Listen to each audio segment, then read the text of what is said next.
দেরিতে হলেও জাতির ঘাট থেকে স্বৈরাচারের একটা কালো ছায়া সরে গেল। আমরা সবাই জানি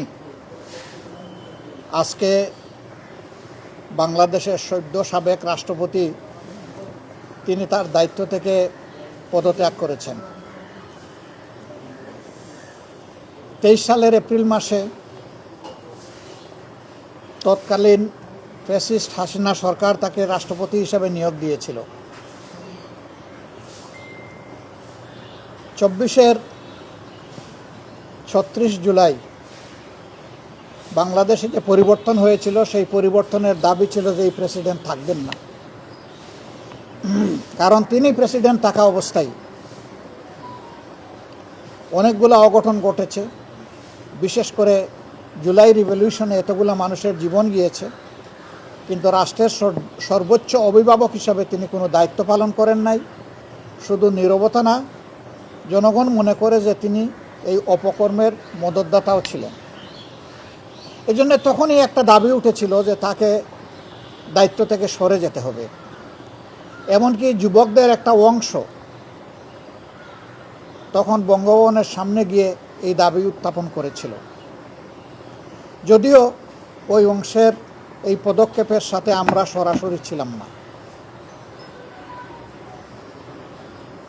এরপরে আপনারা জানেন যে 5 আগস্ট রাষ্ট্রপতি ভবনে যে মিটিংটা হয়েছিল, 3 বাহিনীর প্রধান ছিলেন, রাজনৈতিক দলের সম্মানিত নেতৃবৃন্দ ছিলেন, আমরা ছিলাম। সবগুলা দল না থাকলেও বেশ কয়েকটি গুরুত্বপূর্ণ দলের নেতৃবৃন্দ ছিলেন এবং সিভিল সোসাইটিরও 2-1 মেম্বার ছিলেন। সেদিনকার আলাপ আলোচনায় অনেকগুলা গুরুত্বপূর্ণ পরামর্শ দেওয়া হয়েছিল। সেই পরামর্শের আলোকেই মধ্যরাতে তিনি জাতির উদ্দেশ্যে একটা ভাষণ দিয়েছিলেন।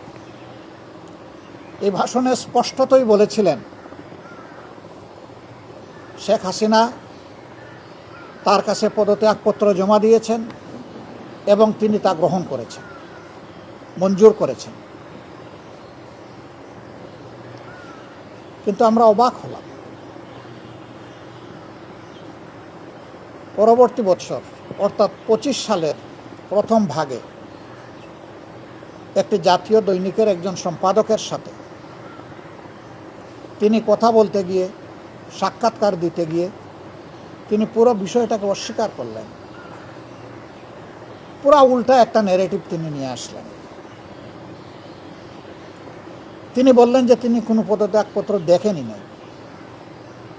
তাহলে সেদিন বাংলাদেশের 12 কোটি মানুষের সামনে তিনি যে বক্তব্যটা দিলেন সেখানে তিনি মিথ্যাচার করেছেন, অথবা সেদিন যদি তিনি সঠিক বলে থাকেন তাইলে পত্রিকার সাথে যখন তিনি ইন্টারভিউ দিতে গিয়েছেন তখন তিনি মিথ্যাচার করেছেন।